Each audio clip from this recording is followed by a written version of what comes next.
गुरुदत्त।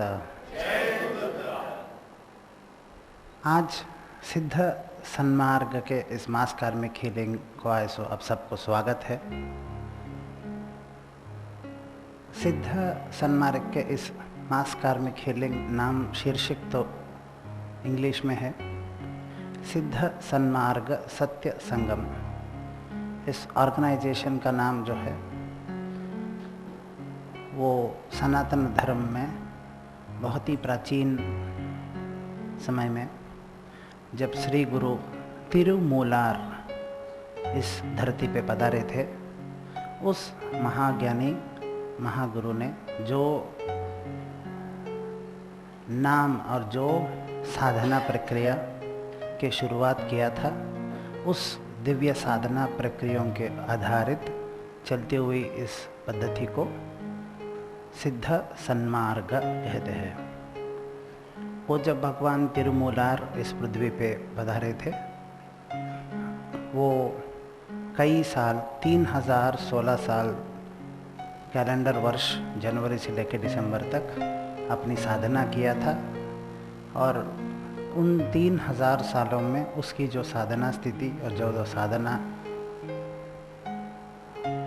जो समझ उसने दुनिया से बांटी है, उस दिव्य समझ के हिसाब से अपनी साधना करने वाले साधकों को सिद्ध सन्मार्ग साधक कहते हैं। ये जो यूनिवर्सल सिस्टम जो हम यहाँ पे जिसके आधारित हम ये साधना करने जा रहे हैं, उसके मैं कुछ एक्सप्लेनेशन या कुछ अंडरस्टैंडिंग आपके साथ शेयर करना चाहता हूँ। ये सिद्ध सन्मार्ग जो है वो तिरुमूलार के श्री गुरु भगवान तिरुमूलार के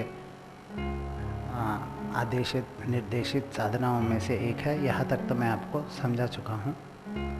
ये मास कार्मिक हीलिंग यहाँ पे आए क्यों हैं और यहाँ पे इस श्री विद्या शास्त्र के जो हम शिविर करने जा रहे हैं, उस दिव्य सनातन धर्म के ब्रह्म विद्या, इस मूल विद्या, आप सब बैठ जाइए, आप सब बैठ जाइए। इस सनातन धर्म के ब्रह्म विद्या और ये मूल विद्या जो है श्री विद्या, इसकी हम क्यों और किस तरह साधना कर सकते हैं।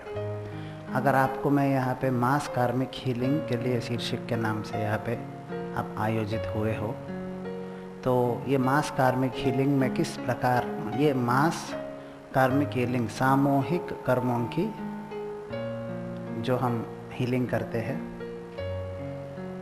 वो हीलिंग यानी क्या और ये सामूहिक कर्मों के निवारण ये होता क्या है और ये किस प्रकार पॉसिबल है और इससे ये श्री विद्या शास्त्र से क्या कनेक्शन है, मैं उस अंडरस्टैंडिंग भी उस समझ भी मैं आपसे शेयर करना चाहता हूँ। ये जो श्री विद्या शास्त्र हमारे गुरु भगवान श्री वेद व्यास ये कहते थे कि ब्रह्म विद्याम तस्याम रम्यते इति भारतः।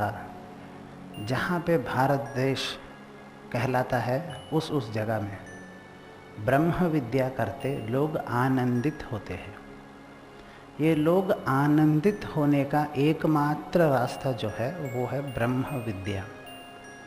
लेकिन आनंदित होने के लिए ब्रह्म विद्या क्यों करना चाहिए और उस विद्या करने के वजह से मैं आज आपको ये सामूहिक मास कार्मिक हीलिंग किस प्रकार कर सकता हूँ और आपको आज मैं किस प्रकार की फ़ायदा किस प्रकार की बेनिफिट इंग्लिश में कहा गया तो पहुंचा सकता हूँ।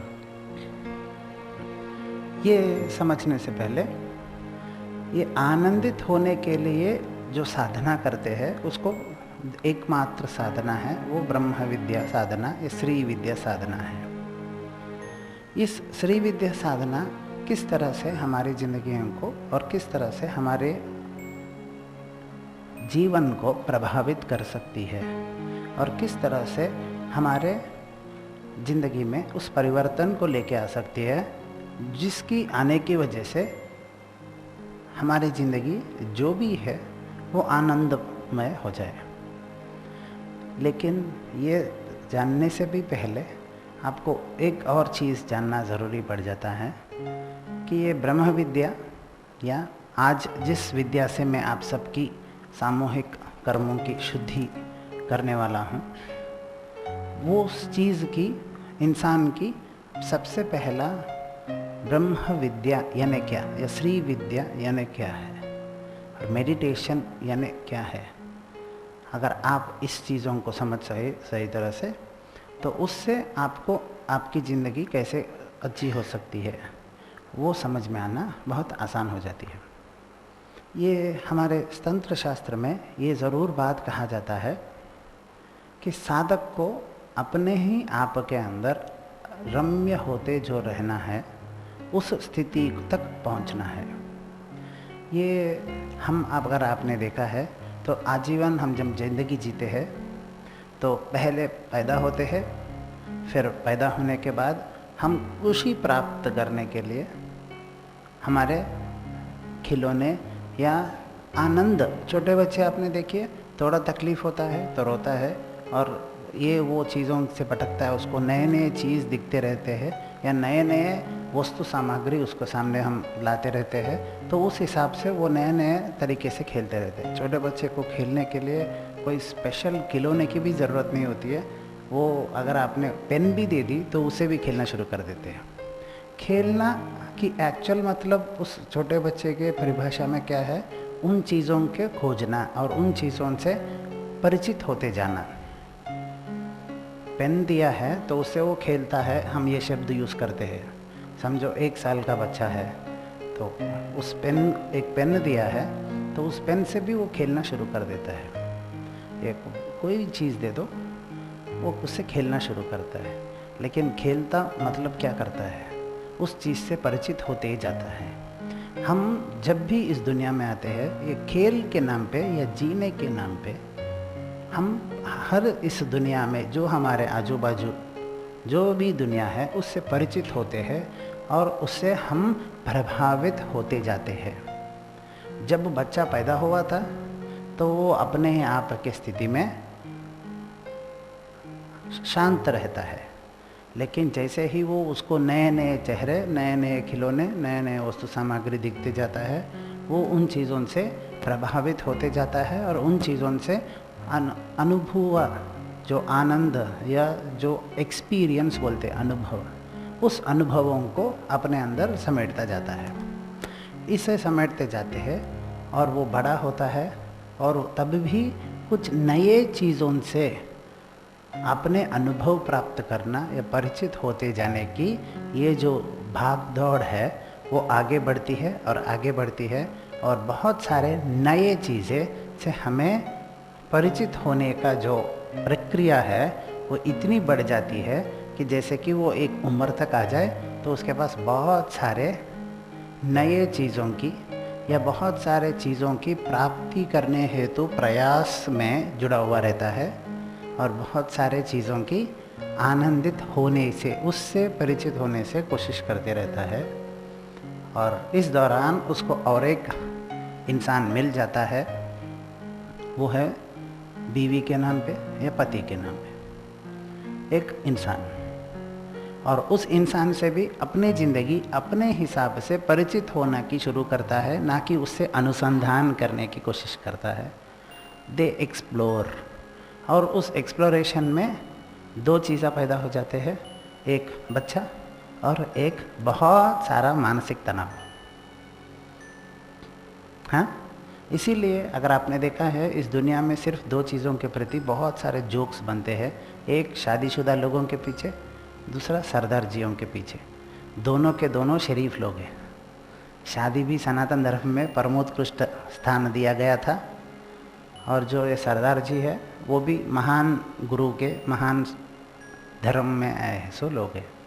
लेकिन अगर आपने देखा है तो 2 महान चीज़ों के ऊपर इस दुनिया में आजकल रजनीकांत के ऊपर ज़्यादा जोक्स बन रहे हैं, वो अलग बात है, वो भी तो अच्छा साधक और इंसान है।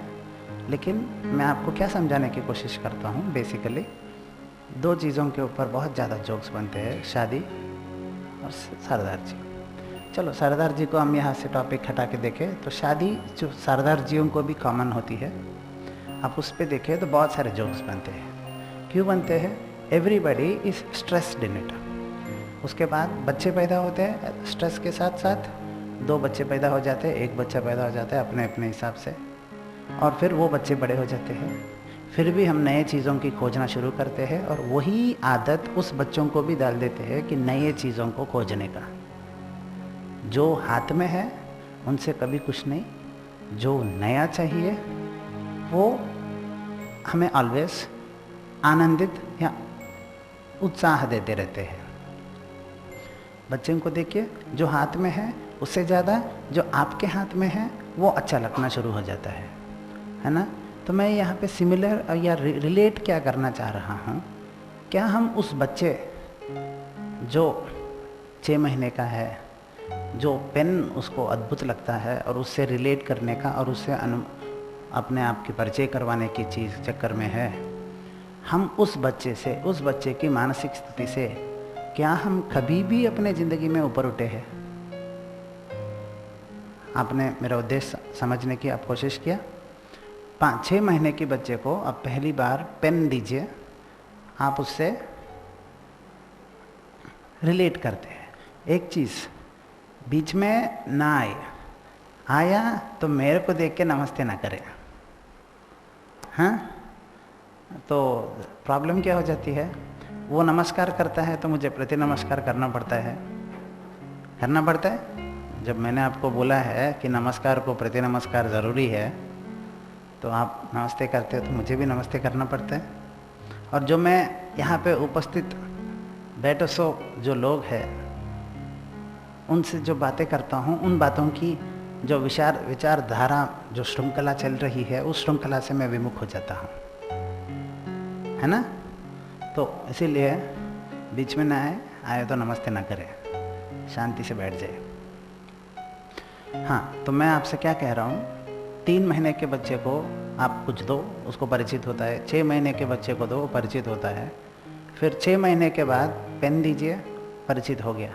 7वें 8वें महीने में पेन अच्छा नहीं लगता है, 10वें महीने में बिल्कुल अच्छा नहीं लगता है, कुछ और चीज़ अच्छा लगता है। लेकिन हम भी अगर हमारी ज़िंदगी को रिलेट करते जाए तो हम भी ऐसे परिचय को ऐड करते गए और बहुत सारे स्ट्रेस पैदा करते जाए, लेकिन आज तक हम उस 6 महीने या 3 जो भी छोटा बच्चा है, उस बच्चे की मानसिक स्थिति से आगे बढ़े ही नहीं है। भले ही हम IAS ऑफिसर हो जाए, भले ही हम इनकम टैक्स ऑफिसर हो जाए, भले ही हम बिजनेसमैन हो जाए, कुछ भी हो जाए, हम आज भी नए चीज़ों को एक्सप्लोर करते हैं, लेकिन जो चीज़ जो है हमारे साथ, उसके साथ कभी भी संतुष्ट आनंदित कभी नहीं रह सकते। ये बेसिक मूल जो आदमी ये करता है, ये किस वजह से करता है, ये समझ के जो आदमी ध्यानस्थ कर्मों की निवारण करना, यहाँ पे सामूहिक कर्मों की शुद्धि करने के लिए आयोजन करने, ये प्रोग्राम की आयोजन हुई है। लेकिन सामूहिक कर्मों की निवारण होता क्या है, कर्म होता क्या है?